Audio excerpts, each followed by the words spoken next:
7th class के बच्चों, आज मैं एक्सरसाइज 4.4 पढ़ा रहा हूँ। पिछली क्लास में एक्सरसाइज क्या था 4.3, वो पूरा हो गया। हाँ, आप घर पे भी प्रैक्टिस करो और उसी के आधार पे ये 4.4 भी है। ठीक है, मैथ्स का है ये चैप्टर। आओ चैप्टर अपनी बुक में खोलो, देखो प्रश्न संख्या 1 और उसका ए पार्ट में करने जा रहा हूँ। तो प्रश्न 1 में क्या है, निम्न स्थितियों के लिए समीकरण बनाकर उन्हें हल करके संख्या ज्ञात करो।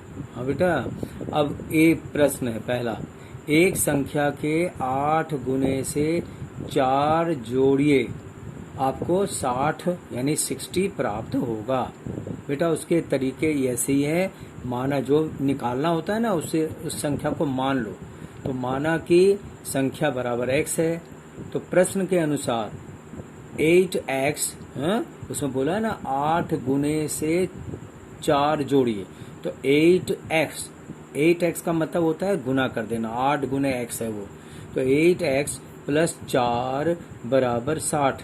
ठीक है, ऐसे लिखना होगा समीकरण के रूप में। तो अब 8x को एक तरफ रखो और राइट हैंड साइड की तरफ 60 की तरफ हम क्या करते हैं, -4 लिखते हैं। क्यों, +4 है, +4 को -4 कर देते हैं। ठीक है, और फिर आगे बढ़ाओ, 8x बराबर 60 में से 4 घटेगा तो कितना होगा 56, तो वो लिखा है 8x इजकल टू 56, तो x इजकल टू कितना हो जाएगा 56/8। ऊपर नीचे कटेंगे तो 8 सत्ते 56, 8 7 जा, तो 56 कट गया, इसलिए x इजकल टू आंसर क्या आया 7। दूसरा क्वेश्चन ले रहे हैं बेटा, बी नहीं, मैं नहीं कर रहा हूँ, सी, क्योंकि एक जैसा क्वेश्चन है तो उसको नहीं करूँगा। तो सी में है, यदि मैं किसी संख्या का 3/4, 3/4 का मतलब क्या होता है 3/4 लेकर इसमें 3 जोड़ दूं, यानी उसमें +3 करेंगे, तो मुझे कितना प्राप्त होगा 21। वैसे लिखेंगे कि माना कि संख्या क्या है x। ठीक है, तो प्रश्न के अनुसार 3/4 बोला ना, तो 3/4 x करेंगे उसमें, और +3, क्योंकि 3 जोड़ दूं लिखा है, प्रश्न को बार बार पढ़ना होगा। तो +3 इजकल टू क्या हुआ 21।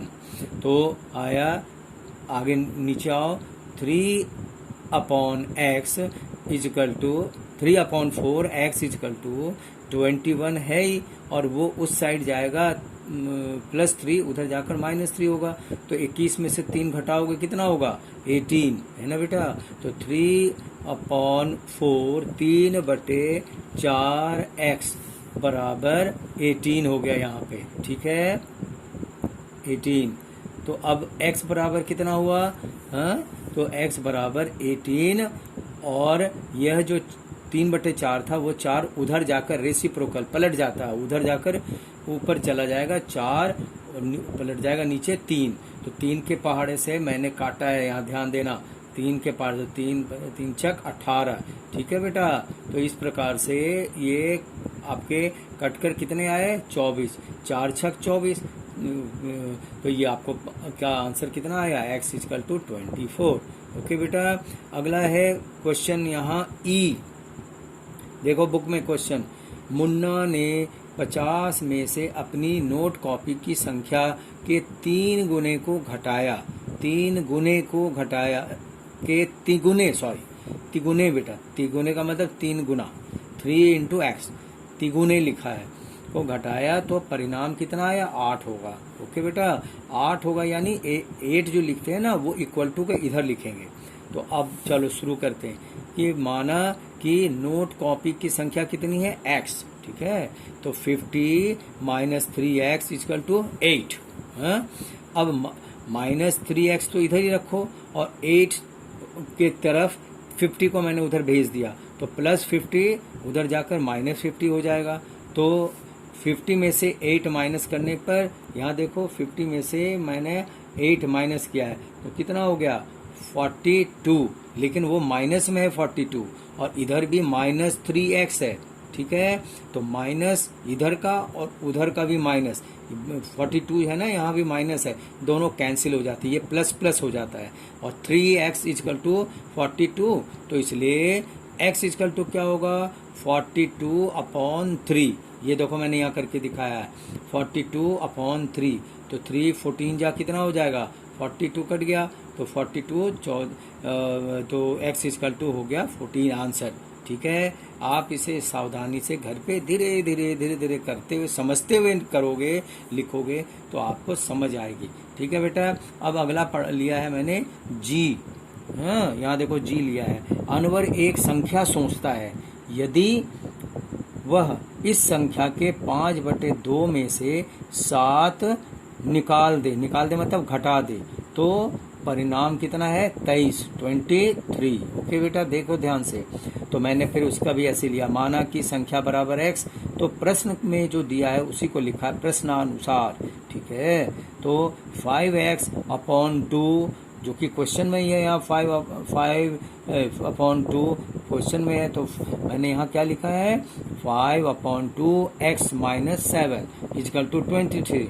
हाँ, तो 5x/2 = 23 की तरफ ये जो -7 है उधर जाकर क्या हो जाएगा +7 हो जाएगा, तो +7 कर दिया मैंने उधर। अच्छा, तो 5x/2 = यहाँ देखो इक्वल टू क्या लिखा है 23 + 7 बराबर कितना होगा 30 लिखा है यहाँ पे। तो इसलिए 5x और 2 क्या हो जाएगा, उधर जाकर क्रॉस मल्टीप्लिकेशन 2 ऊपर के 30 से गुना हो जाएगा, तो 5x = 30 × 2। तो यूँ भी कर सकते हो, ऊपर ऊपर पहले गुना कर लो, 30 दूनी 60, या नहीं तो नीचे से ही कट जाएगा, ये 5 नीचे उतरेगा ना बेटा, x = क्या होगा 5 नीचे आ जाएगा, तो 30 × 2/5, ऊपर नीचे 5 × 36 कट जाता है 6 से, और यहाँ 6 × 2 बराबर 12, 6 दूनी 12, तो x = कितना आया संख्या x = 12। ठीक है बेटा, अब अगले क्वेश्चन 2 पे हम है। ठीक है, हल करो, उसमें भी ABC 3 क्वेश्चन है।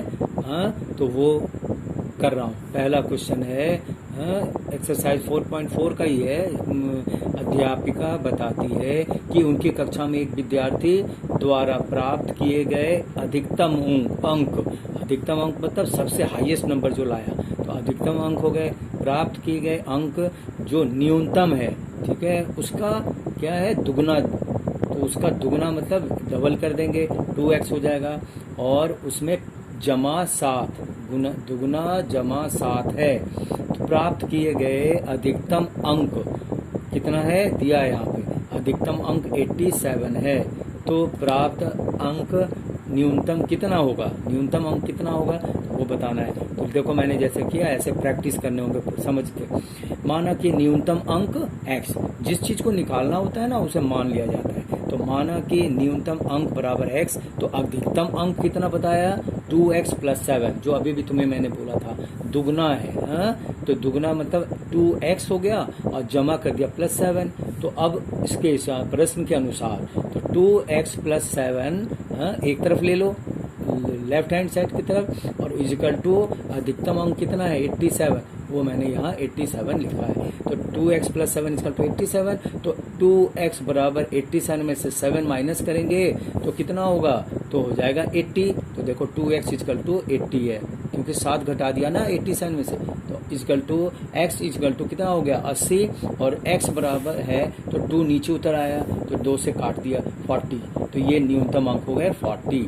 बेटा दूसरा B क्वेश्चन है, किसी समद्विबाहु त्रिभुज, तो त्रिभुज में जिसकी 2 भुजाएं बराबर होती है उसी को तो समद्विबाहु त्रिभुज कहते हैं, और उनके आधार कोण बराबर होते हैं। आधार कोण चित्र में देखो, यहाँ मैंने त्रिभुज में दिखाया है, नीचे आधार कोण B और C दोनों x समान कोण है, इसको भी x माना है, इसे भी x माना है। हाँ, और ऊपर का जो कोण है शीर्ष कोण, जिसको हम सिर बोलते हैं, शीर्ष कोण वो 40 डिग्री का है। तो इस त्रिभुज के आधार कोण क्या होंगे, तो बेटा ये x से तो काम नहीं चलेगा ना, x की वैल्यू निकालना है, तो ये भी x है ये भी x है, तो यही पूछा है कि त्रिभुज के आधार कोण बताओ। हाँ बेटा, इससे पहले कि आपको पता है कि त्रिभुज के तीनों कोणों का योग कितना होता है 180, ठीक है, अब यहाँ स्टार्ट किया मैंने, माना कि एक आधार कोण x है तो दूसरा आधार कोण भी x, ठीक है। तो अब त्रिभुज के नियम के अनुसार तीनों कोणों को का योग कितना होता है 180, तो इसलिए कोण A प्लस कोण B प्लस कोण C इक्वल टू 180। तो एंगल A कितना दिखाया है 40, ठीक है बेटा। B के जगह पे मैंने x लिखा है, जो यहाँ आधार कोण में x है वो यहाँ x डाला है, यहाँ भी x डाला है, इक्वल टू 180। तो 40 प्लस x कितना हुआ 2x इक्वल टू 180। तो 2x इक्वल टू 180 है, और ये 40 को मैंने उस तरफ भेज दिया तो उधर जाकर माइनस हो गया। तो 180 में से 40 घटाएंगे तो हो जाएगा 140, है ना बेटा। तो 2x इक्वल टू 140, तो x बराबर क्या होगा 140 के नीचे 2 आ गया, कट गया ऊपर नीचे तो आ गया 70, ठीक है बेटा। तो 70 आंसर हो गया इसका। अगला C, सचिन द्वारा बनाए गए रनों की संख्या राहुल द्वारा बनाए गए रनों की संख्या की दुगनी है, यानी दुगनी का मतलब ही हो गया 2, और मान लिया x है तो 2x हो जाएगा बेटा। उन दोनों द्वारा मिलकर बनाए गए कुल रन एक दोहरे शतक, दोहरे शतक का मतलब होता है एक शतक का मतलब 100, तो दोहरे शतक का मतलब 200, तो ठीक है। तो 200 हो गया, मतलब दोहरे शतक से 2 रन कम है, यानी 200 में से 2 घटा देंगे तो प्रत्येक के ने कितने रन बनाए ये बताना है। मैंने यहाँ स्टार्ट किया है, माना राहुल ने रन बनाए x, क्योंकि पता नहीं है तो इसलिए x मान लिया, और पता भी यही करना है कि कितने रन बनाए दोनों ने। सचिन के द्वारा बनाए गए रन कितना है दुगुना है, तो यानी 2x हो गया।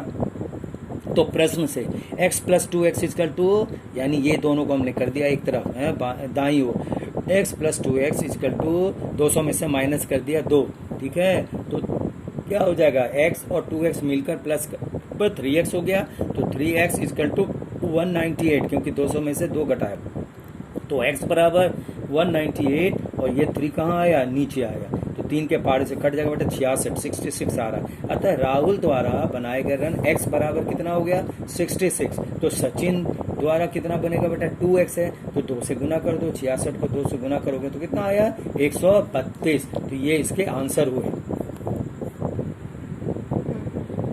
क्वेश्चन नंबर 3 पे चल रहे हैं बेटा। उसका पहला क्वेश्चन, इरफान, क्वेश्चन बुक से मिला लिया करो, मेरे को लिखने में भी तकलीफ होती है बेटा, क्वेश्चन बुक से मिलाओ। देखो क्या लिखा है उसमें। क्वेश्चन 1 है, इरफान कहता है कि उसके पास परमित के पास जितने कंचे हैं उनके 5 गुने से 7 कंचे अधिक हैं, यानी 5 गुने, यानी 5x तो ऐसे ही हो जाएगा और उसमें प्लस 7 कर देना, ठीक है।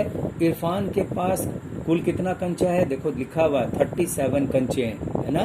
तो परमित के पास कितने कंचे हैं बताओ। तो अब यहाँ मान कर चलो, परमित के पास कंचे की संख्या x है, इरफान के पास तो कितना हो जाएगा, बताया जैसा प्रश्न में 5 गुने में 7 जमा, तो यानी 5x प्लस 7, ठीक है। और कुल कंचे इरफान के पास कितने हैं 37। तो इसको एक लाइन में समीकरण के रूप में लिखो, 5x प्लस 7, यानी दाईं ओर 5x प्लस 7 लिखो और बाईं ओर टोटल यानी इक्वल टू 37। तो फिर अब आगे अगले स्टेप में आओ, संख्या को 5x को हम एक तरफ रखते हैं और संख्या को संख्या की जाति की तरफ यानी 37 की तरफ ले गए, तो प्लस 7 इधर आकर माइनस 7 हो गया। तो 37 में से 7 घट जाएगा तो कितना होगा 30, ठीक है, वही लिखा है मैंने। तो 5x इक्वल टू 30, तो x इक्वल टू कितना हुआ 30 और नीचे 5 आ जाएगा तो कट जाएगा, तो 6 से, तो ये हो गए 6 परमित के पास कंचे, यही होंगे कंचे। अगला क्वेश्चन 2 है बेटा, लक्ष्मी के पिता की आयु 49 वर्ष है, 49 वर्ष है, उसकी आयु लक्ष्मी के आयु से 3 गुने से 4 वर्ष अधिक है, तो लक्ष्मी की आयु क्या होगी बताओ। तो ये है, इसको लिखा कैसे मैंने, देखो माना कि लक्ष्मी की जो उम्र है वो x है, ठीक है। तो लक्ष्मी के पिता की उम्र क्या बताया वहाँ पे 3 गुने, तो 3x और प्लस 4, ठीक है। तो पिता का उम्र कितना हुआ 49, दिया हुआ है बुक में क्वेश्चन में। तो 3x प्लस 4 इक्वल टू 49, तो 3x इक्वल टू 49 की तरफ 4 चला जाएगा, माइनस करो उधर, तो ये हो गया 45। तो 3x इक्वल टू 45, तो x बराबर 45/3 कट गया, 3 15 3 45 कट गया। तो अतः इसलिए लक्ष्मी की उम्र कितनी है यही तो पूछा है, तो x बराबर 15 वर्ष। तो बेटा इस प्रकार से मैंने आपको इस एक्सरसाइज का सारा क्वेश्चन करा दिया। ये चैप्टर कंप्लीट हुआ बेटा। हाँ, एक दो क्वेश्चन जो है बिल्कुल इसी तरीके से, इसी तरह से आप करो और खूब प्रैक्टिस करो, तभी जाकर आपकी ये महारथी बनोगे, अच्छे बनोगे, अच्छे नंबर ले सकोगे। तो ये आपको बार बार, जब भी आपको ये लगे तो आप बार बार ये सुन सकते हो, मेरी वीडियो आप सुनो तो आपको पूरा समझ आएगा। बार बार सुनो और घर पे खूब प्रैक्टिस करो। ओके, बाय बेटा।